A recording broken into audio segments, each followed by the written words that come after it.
Hello friends, स्वागत है आप सभी का हमारे यूट्यूब चैनल पर। आशा करते हैं आप सभी स्वस्थ होंगे। आज हम कक्षा 3 की पंखुड़ी की जो किताब है उसका पार्ट 5 साहसी सीमा आपको कराएंगे। पहले हम पाठ को पढ़ लेते हैं एक बार, फिर उसके बाद क्वेश्चन आंसर करेंगे। रात का समय था। सीमा और उसका छोटा भाई घर में अकेले थे। सीमा के माता पिता तीज का सामान लेकर उसकी दीदी के घर गए थे। अचानक शोर सुनकर सीमा उठी। बाहर हल्ला हो रहा था। भागो भागो, बचाओ बचाओ, गांव में बाढ़ आ गई है। सीमा ने दरवाजा खोला। बरामदे में तेजी से पानी बढ़ रहा था। वह भागकर कमरे में लौटी और छोटे भाई को जगाया। सीमा और उसका भाई घर का सामान ऊंची जगहों पर रखने लगे। देखते ही देखते बाहर का पानी कमरों में भरने लगा। थोड़ी ही देर में पानी कमरे तक आ गया। सीमा बरामदे में आई तो उसे लगा कि वह पानी में डूब जाएगी। सीढ़ी लगाकर उसने तुरंत अपने भाई को छत पर चढ़ाया और स्वयं भी तेजी से ऊपर चढ़ गई। उसने अपने माता पिता को फोन किया पर बात ना हो सकी। सीमा छोटे भाई के साथ रात भर छत पर बैठी रही। वह बार बार छोटे भाई को ढांढस बंधाती रही। दूर तक चारों ओर पानी ही पानी था। सभी को अपनी जान बचाने की पड़ी थी। उनका ध्यान किसे आता। सुबह हुई। सीमा और उसका भाई घर की छत पर बैठे चारों ओर देख रहे थे। सीमा ने पड़ोस वाले रहीम चाचा को आवाज दी। रहीम चाचा ने सीमा और उसके भाई को किसी तरह अपनी छत पर चढ़ाया। दोपहर में बचाव कार्य के लिए 2 नाव, एक मोटर बोट आई। एक नाव में कुल 15 लोग बैठ सके। सीमा और उसका भाई भी उसी नाव से सुरक्षित जगह पर पहुंचे। उसके माता पिता भी वहां आ चुके थे। बच्चों से मिलकर वह बहुत खुश हुए। अब देखिए क्वेश्चन आंसर। सोचो और लिखो। सीमा के माता पिता कहाँ गए थे। अब देखिए यहाँ पर सीमा के माता पिता तीज का सामान लेकर उसकी दीदी के घर गए थे। सीमा ने घर के किन किन सामानों को ऊंचाई पर रखा होगा। सीमा ने उठ सकने लायक सभी सामानों को ऊंचाई पर रखा होगा, जैसे बर्तन, कपड़े, किताबें और खाने पीने का सामान आदि। सीमा की अपने माता पिता से फोन पर बात क्यों नहीं हो पाई। बाढ़ के कारण फोन का नेटवर्क काम नहीं कर रहा था, इसलिए सीमा अपने माता पिता से बात नहीं कर पाई। माता पिता से मिलने पर सीमा की क्या क्या बात हुई होंगी। सीमा ने माता पिता को बताया होगा कि कैसे अब उसने सामानों को ऊंचाई पर रखा, छोटे भाई को जगाया और छत पर चढ़ाया और रात भर छत पर बैठी रही। अब देखिए क्वेश्चन नंबर 2। आपदाएं अचानक आती हैं, जैसे भूकंप, बाढ़, आग लग जाना, बादल फटना, बिजली गिरना। सोचो और बताओ ऐसे समय में हमें क्या क्या करना चाहिए। ऐसे समय में घबराना नहीं चाहिए। आपदा से बचाव संबंधित नियमों का पालन करना चाहिए और घर के बड़े लोगों के साथ रहना चाहिए।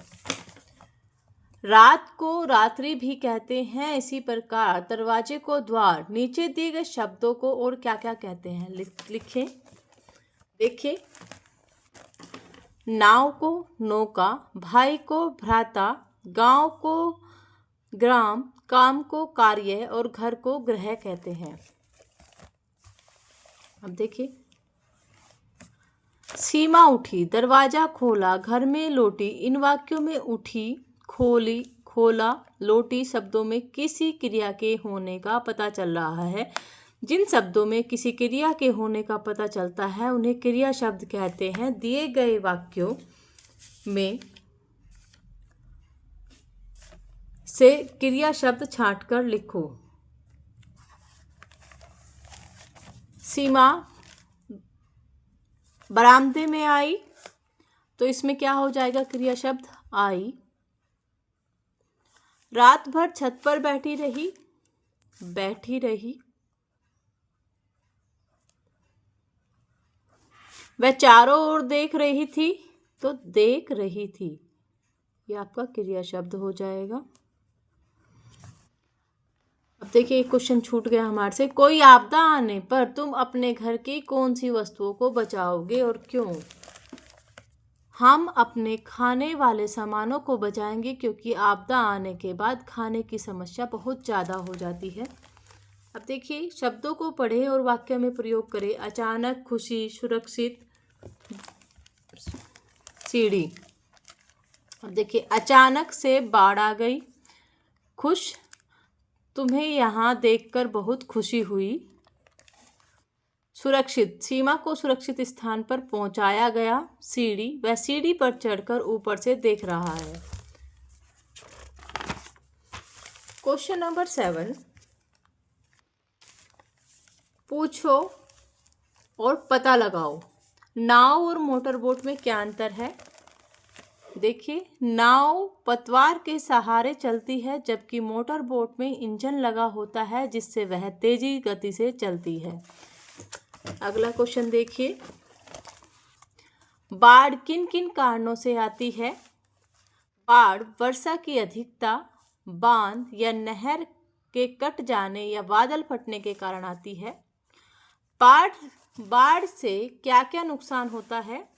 बाढ़ से गांव, नगर जलमग्न हो जाते हैं, फसलें नष्ट हो जाती है और जनधन की हानि होती है। सोचो और लिखो, बाढ़ खत्म हो जाने पर क्या दृश्य रहा होगा? तो वही है कि गांव में क्या है, सड़कें फट गई हैं, गांव की सड़कें खराब हो जाएंगी,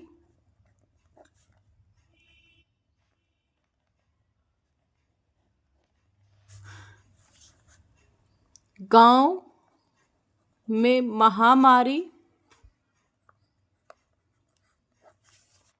फैलने का डर बढ़ जाएगा,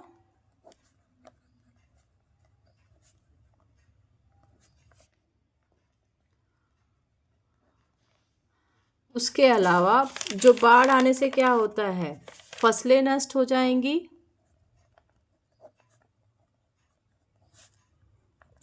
और जनधन की हानि होगी। अब देखिए क्वेश्चन नंबर 9, मैं, तुम, वह, यह आदि वे शब्द हैं जो संज्ञा शब्दों के स्थान पर आते हैं। इन्हें सर्वनाम शब्द कहते हैं। इस पाठ में आए उन शब्दों को छांटे जो सर्वनाम शब्द हैं। तो पाठ में कौन कौन से सर्वनाम शब्द आए हैं? उसका, उसकी, उसे, उसने, स्वयं, वह, उनका, उसके। सीमा बरामदे में आई तो उसे लगा कि वह पानी में डूब जाएगी। इसी आधार पर नीचे दिए गए वाक्यों को पूरा करो। अहमद छत पर खड़ा था, अचानक जोर से हवा चलने लगी, उसे लगा कि वह छत से गिर जाएगा।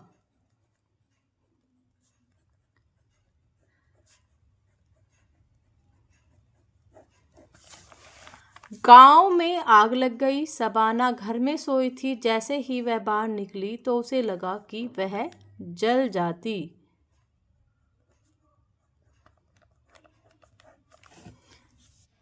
क्वेश्चन नंबर 11, तुम्हारे पास पड़ोस में कोई ऐसी घटना हुई होगी जब किसी बच्चे ने सीमा की तरह बहादुरी का परिचय दिया होगा। उस घटना को आप अपनी अभ्यास पुस्तिका में लिखो। तो यह काम आप बच्चों को करने के लिए दीजिएगा। इससे बच्चे के लिए क्या है, होमवर्क के तौर पे हो जाएगा और बच्चों को जो है इंटरेस्टिंग लगेंगी क्लासेस भी। आशा करते हैं वीडियो आपके लिए हेल्पफुल होगी। अगर वीडियो पसंद आए, वीडियो को लाइक कीजिएगा, चैनल को सब्सक्राइब कीजिएगा, अपने दोस्तों के साथ ज़्यादा से ज़्यादा शेयर कीजिएगा। धन्यवाद।